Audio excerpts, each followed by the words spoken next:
حضرت زینب کے پیٹ میں بچہ تھا. حضرت زینب حضور کی بڑی صاحبزادی، سب سے بڑی شہزادی نبی کریم کی. جناب زینب گھوڑے پہ بیٹھی تھی، حبار بن اسود. جناب زینب کے جسم اطہر میں اولاد تھی، بچہ تھا. حبار بن اسود نے نا، وہ بیٹھی تھی گھوڑے پہ تو نیزہ مارا گھوڑے پر یا اونٹ پر، گھوڑے کو نیزہ مارا، گھوڑا تیز دوڑا، جناب زینب گھوڑے سے گر گئی. ان کے پیٹ میں بچہ تھا، ضائع ہو گیا. پھر وہ کافی دیر علیل رہی، اسی بیماری سے ان کا وصال ہوا. وہ شہید ہوئی. بڑی تکلیف ہوئی نبی کریم کو، بڑی تکلیف. فتح مکہ کے موقع پر نا حبار بن اسود کلمہ پڑھنے آیا. سیرت ابن حشام والے کہتے ہیں جب وہ آیا تو اس نے چہرے پہ کپڑا رکھا ہوا ہے. نبی کریم علیہ السلام کی بارگاہ میں حاضر ہوا تو حاضر ہو کے نا عرض کرنے لگا، یا رسول اللہ صلی اللہ علیہ وسلم کو بہت بڑا دشمن بھی آیا تو معاف کر دیتے ہو. حضور خاموش ہیں، گردن جھکی. پھر کہنے لگا، بہت بڑا دشمن بھی آیا تو معاف کر دیتے ہو. حضور خاموش ہیں. تیسری دفعہ اس نے چہرے پہ نقاب ڈالا تھا نا، حضور بڑا دشمن بھی آئے کلمہ پڑھے تو معافی ہے. حضور نے چہرہ اٹھایا تو آنکھوں میں آنسو تھے. حضور فرمانے لگے، حبار یہ چہرے سے کپڑا ہٹا، بیٹیاں بھولا نہیں کرتی، تو کلمہ پڑھ، میں تجھے بھی معاف کرنے کو تیار. بیٹیاں بھولا نہیں کرتی، تو پڑھ کلمہ. پورے خاندان نے قربانی، پورے. حضرت سیدہ فاطمہ الزہرا سے کسی نے پوچھا تھا، بی بی صاحبہ دین کے لیے سب سے پہلے آپ کو کب تکلیف اٹھانی پڑی؟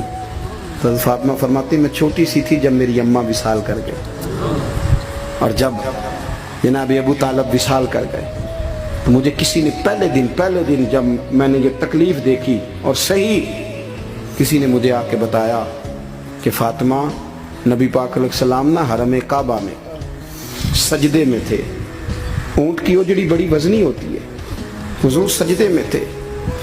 ابو جہل نے دو لوگوں سے کہا تو انہوں نے اونٹ کی اوجڑی لا کے نا نبی پاک کے سر پہ رکھ دی. حضور علیہ السلام ساری قوتوں کے مالک ہیں، لیکن بظاہر حضور سر اٹھاتے ہیں تو تکلیف ہوتی ہے.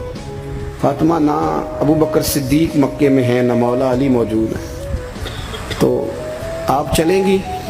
بی بی صاحبہ کہتی ہے میں اس عمر میں چہرے پہ نقاب ڈال کے نکلی، اس عمر پہلے دن نکلی. اماں چلی گئیں، پہلے دن میں نکلی، اور جب میں حرم کعبہ میں گئی تو میں نے لوگوں کو اپنے باپ پر معاذ اللہ ہنستے ہوئے دیکھا.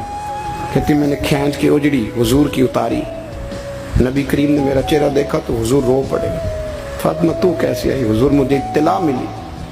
سیدہ پاک کہتی ہے میں نے حضور کو انگلی تھامی نبی پاک کی، اور میں حضور کو آب زمزم کے کنویں پہ لائی.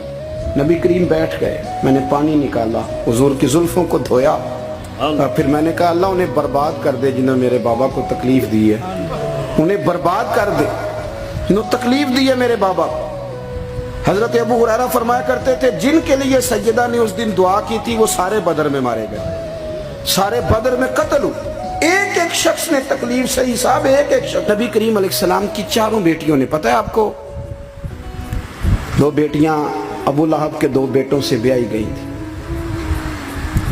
وہ جتنا لوگ بلیک میل کر سکتے ہیں نا، ایک تکلیف ہوتی ہے جسمانی، ایک نفسیاتی ہوتی ہے، کسی کو تنگ کرنا، اذیت دینا، بچوں کی طرف سے، ماں باپ کی طرف سے، وہ جو نفسیاتی تکلیف ہوتی ہے وہ آدمی کو بڑا کمزور کر دیتا.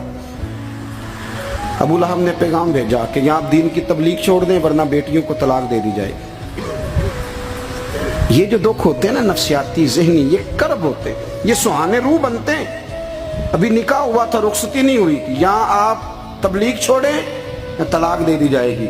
میرے حبیب کریم نے فرمایا جو تیرا دل میں آئے کر، لیکن میں پیغام دین لے کے آیا ہوں تو یہ پیغام میں دیتا ہی رہوں گا. ان شہزادیوں نے قربانی دی، اظہار کیا، انہوں نے قربانی دی. ایک ایک شخص نے تکلیف سے حساب، ایک ایک شخص. آپ کو پتہ ہے منافقوں نے سیدہ عائشہ صدیقہ پہ الزام لگا دیا تھا. الزام تو 1 منٹ لگتا ہے. کسی شاعر نے کہا تھا کہ مخلوق پتہ کیا کرتی ہے، کعبے کے اندر سے مٹی لے کے بت بنا کے اللہ کا شریک بنا دیتی ہے. اور وہ کہنے لگا تم اپنے الزام کو کیا الزام سمجھتے ہو؟ لوگ تو جناب مریم پہ بھی الزام لگا دیتے کہ تو یہ بچہ کہاں سے لے آئی ہے.